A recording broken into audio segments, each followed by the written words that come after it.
from an Airstream somewhere in Tornado Alley, bringing you the people, places, and stories from the Panhandle to the Red River. This is your Only in Oklahoma show. And welcome to the show. This time we're headed back to the home office, Guthrie, Oklahoma, for Maker Days. It's the first Saturday of every month, and it's coming up November the 2nd. I'm Brett. And I am Harley. So I did a thing over the weekend. You did. I saw pictures. With about... I didn't get an invite, but I saw pictures. Well, you were doing something else. And we'll talk about that. I still wasn't invited. There was about 2,000 other people that were invited, or invited themselves. They converged on downtown Moore, Oklahoma. I'm telling you right now, if you have anxiety, this is not for you. They were lined up from the entrance to town all the way down and all the way up. Bunch of candy, all kinds of vendors, businesses opening their doors, handing out candy. I think it's a safe way to do it. Anyway. What was the name of this event, or just people just randomly coming to downtown Moore? No, it was Haunt Old Town Moore. So yeah. So that's why. That's why there was 2,000 people with candy bags. And a lot of impatient parents just kind of walking along and encouraging kids to cut and all, all the stuff you do. Question. Yeah. Did you get candy? We did the safety check. When you get home, you got to check the good ones because they usually put the razor blades in the good stuff. It's hard the Hershey Special Dark. Right. It's really hard to put a razor blade in in a package of sixlets. You got to go for the candy bars. I see. And best costume? Best costume I saw. This was weird. Have you seen? I know you've seen the movie Wolf Soldiers. Soldiers? Wolf Soldiers. We're professional broadcasters. I know, right? From like 2002. You remember that werewolf movie? Yes. I saw a guy dressed up as a wolf soldier. He may have been the most original costume. I saw a little Trump walking around in a diaper. Did he get beat up? No. I feel like he would get beat up. He was one of those, those big puffy suits that you get into and it looks like you're kind of floating and bouncing around. Yeah. I mean, he was deflated a couple times, and then another time I saw him, with a big head. The next time, there was all kinds of stuff out there. I saw some Deadpools, some Jokers out there. But what was the best one? Most original goes to the Wolf Soldiers. Most original goes to Jarrett, one of the kids I was with. He had a Steph Curry jersey on and a chicken hat. It was my idea. He went as Chicken Curry. It took some convincing to get him to wear the hat, but yeah, because it was Steph Curry, aka Chicken Curry. I like it. Yeah, so I'm going to give him most original for sure. But what was the best one? Like the most authentic, the most spot on costume that you saw at the Haunt Old Town Moore? I didn't know the guy, but there was a scarecrow, and I believe he was with Jedi OKC. Okay, he was a scarecrow like from the Wizard of Oz. I don't think so. It was kind of a combination of that with some nightmare fuel added to it. So more scarecrow from Batman Begins era. Yeah, Batman Begins era meets, I don't know, Yellow Brick Road. Yeah. I actually just watched Wizard of Oz the other day. Did you really? I made the kids watch it. What'd they think? They liked it, but they were confused a few times. About? Just in general, like the speech and like what exactly is going on. Then maybe you should show them that movie The Wiz. Remember that one? Yes. And then what was the other one? There were a ton of them. Well, there was another one that was a little bit more creepy, and it was supposedly for kids, but all the characters looked like they were from another. Of course, Scarecrow already looks like he's from another dimension, but I can't think of the name of it. Oz, maybe? Maybe. I don't know. I can't remember. But yeah, it was from the 80s. But yeah, a lot of cool costumes out there. Tons of candy given out. Fun. Had some kettle corn. Bunch of vendors out there. Awesome. Yeah. Sounds like fun. We may have to set up shop out there sometime and just hand out candy. No? I'm just wondering where the money's coming from for this. I mean, we Donations. are professional broadcasters, but... Donations. Well, something that happens more than once a year, but maybe, 12 times a year? That is the proper math. Right. It's Maker Days in Guthrie, and we're going to take a look at that next. Okay, before we go any further, where'd you get that shirt? You mean this custom designed Only in OK shirt? Dude, the podcast is 17 seconds old. The guys over at Master Threads printed them up for us. Well, apparently not us. I don't have a Only in Oklahoma shirt. Oh, did you not get yours? Oh, and apparently a hat as well, embroidered? How is this even possible? Brett, I'm just going to say that Master Threads is an Oklahoma-based company specializing in professional graphic design and embroidery. And apparently lightning fast turnaround. Absolutely. So they had made shirts for us in the past, back in the days when we were only internationally award-winning podcasters. Mm-hmm. They nailed that order too. Well, apparently I'll have to call Jeff and the team at Master Threads myself to make it happen. But if you need local products from a local company you can trust, check out Master Threads at masterthreads.us. That's masterthreads.us. Master Threads. Alrighty, Brett. So Maker Days. Yes. We had a chance to speak to Sherry at the mini mill. At the mini mill in Yes. Guthrie, Oklahoma. We did have some technical difficulties with that communication. They had power outages at the time. Right, and we occasionally get a ghost in the machine on our end too. So we did learn quite a bit about the event. We don't have any audio evidence. Of course. So it sounds like we're making it up. Yeah. But Guthrie Maker Days is a thing. It's a real thing. And if we're going to make it up, why not make it up during Maker Days? I mean, could we be more on the nose? Like making up an event about making stuff. Right. So what exactly is Maker Days?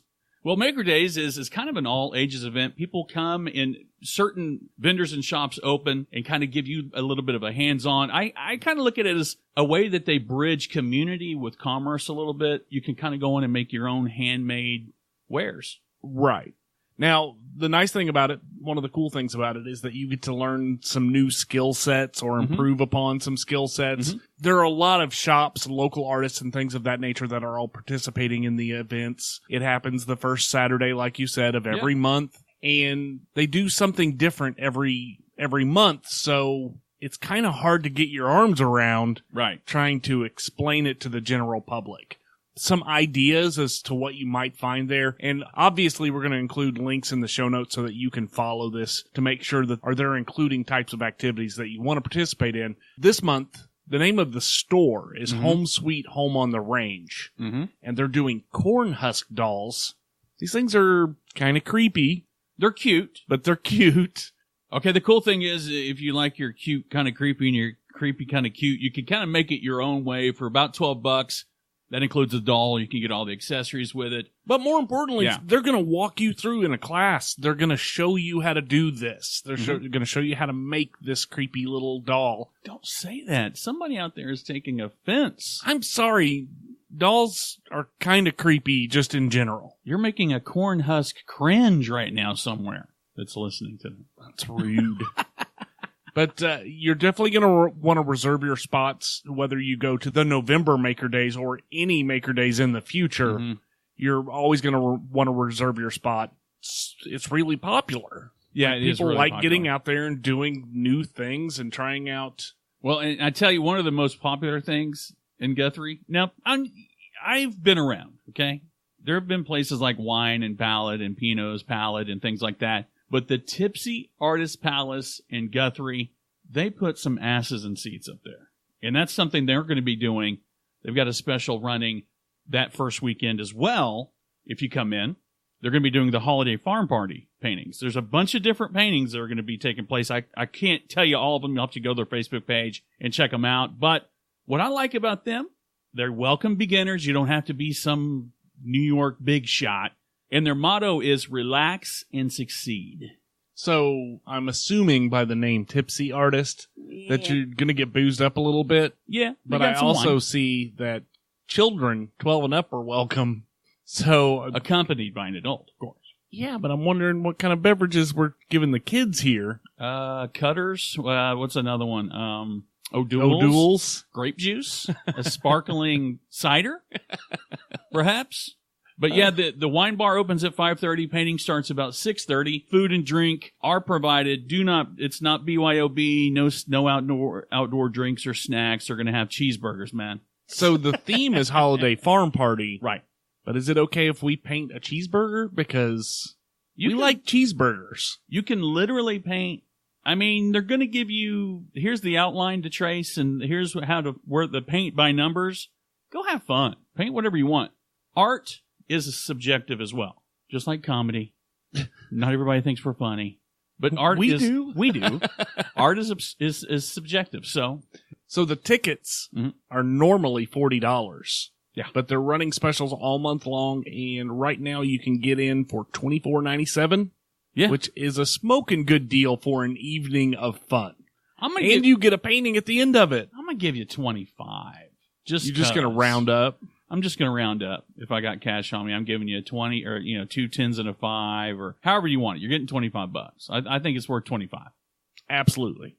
Now, this is one of those things where you register online. Mm-hmm. Apparently, your phone is your receipt. So if you lose your phone, you lose your seat. Basically, yes. Your receipt is the confirmation that you get on your phone. Yeah, you want to have you want to have that email, and if you're one to lose your phone, you might want to print off an extra copy or send it to as many friends that are going with. You need just don't lose. Don't lose. Don't lose your number. Don't lose your number. Your seat. But before we get off the subject entirely, the OK Mini Mill. Yeah. Sherry had a lot of knowledge around the art of carding. Yeah, but I fell out of my depth. So I mean, too. she's basically taking wool and turning it into yarn or other things and turning those into really cool products. And she's always involved in the Guthrie Maker Days. Absolutely. So if you're into that sort of thing, I think I definitely would swing by the OK Mini Mill. I want to say something. What? On our in our first life as a travel oddies, we've learned a lot of new things about ourselves on this one. Mercantile was never something we learned a lot about. Amy, if you're out there, we're learning. We're learning our way around mercantile. And speaking of the OK Mini Mill, they may or may not have sent us something for a maybe or maybe not a giveaway that we're going to be doing a little bit later this month. Maybe. Right? I don't know if it's going to be November or if it's going to be December. We haven't hammered out the details. True, but do you typically give gifts in November? Probably not. Yeah, we're probably going to be a Christmas thing, isn't it? Might be a Christmas thing. Santa may be coming to Oklahoma. Once again, we're talking about Guthrie for like the umpteenth millionth time. Yeah. And they really got a lot going on down there. This sounds like one of those things where they're really infusing the community with some fun, original, thought-out activities. Mm-hmm. I definitely think Guthrie is... And how many people... if OKC did it, they'd probably give you a hands-on on cleaning the canals or something. I just can't see them having anything that's this much fun. No, and again, it's just stacked on one on top of the other. I don't know how many things we've covered in Guthrie so far, but we're only 20-some-odd days into the show. Gushing about Guthrie. That's the title. That's going to be the name of this episode. Or the name of this podcast. We might just change the podcast name to Gushing About Guthrie. I like it. We're coming for you, Guthrie. We'll see you at Christmas. We are. Are we going to dress up for that? No, we're going to be in a helicopter dropping turkeys. What? Yeah, like that, like WKRP when they drop the turkeys. No? We're not going to give away free turkeys? What? We're not I thought we were actually going to the Guthrie Christmas event. We might with a truckload of turkeys like the mobsters used to do. I thought we were going to participate, not to throw turkeys at people like crazy people. If they have a parade, we just toss out. They're just little 10-pound turkeys. No, we're going to be heading to Guthrie. Yeah. They dress in period pieces. Yes. And I think that we should participate fully. As period people? Yes. Is that what you call them, period people? I don't know. People in period clothing, period people. Or just be there, period. You know what I mean? Just need to be there, period. All right. I think that pretty much covers Maker Days. It does cover Maker Days. So if you get a chance, get down there first Saturday of every month. If you don't make it this month. And it's not just the one thing either. Right, it's always something. All of the places have something going on throughout the days. Hey, I talked to Sherry the other day, and she said if you come in and want to learn, and they got a minute to show you, they'll show you regardless of when it is. So just come in and say, hey, tell them the Only in OK show sent you. So we've got some other stuff lined up. We've got some traveling, some tripping happening over the next few days. Yeah, when we come back, we're going to tell you all about it. We will. I may or not be riding the spiral to the end. You may or not. I may or not be. I may or not. I may or not. I may or may not be riding the spiral to the end up in T-Town. I don't know yet. I'll let you know. I don't understand what you just said, Well, but that's fine. You don't need to understand. You don't need to understand. You know what else you don't need to understand? What? You don't need to understand why it's so important that you go share the Only in OK show with your friends. Please share. You do that on Facebook or on Twitter, Instagram. What else is there? I don't know. There's Karen is Sharon. And if you're not sharing with Karen, what are you doing? I agree. If you know a Karen, you should be sharing the show with her. Even if she's griping at the customer service manager, because that's what Karens do apparently. There's a lot of memes. So I say go to OnlyinOKShow.com, hit one of the share buttons. Mm-hmm. It's easy. Click. And then just type what you thought about the show. Right. And hit share. And it'll go to your social media and say, hey, Toby thought that this show was cool. Right. Don't lie. Just tell the truth. Yes, tell the truth. And only but the truth. So help you, Only in OK Show. I'm Harley. I'm Brett.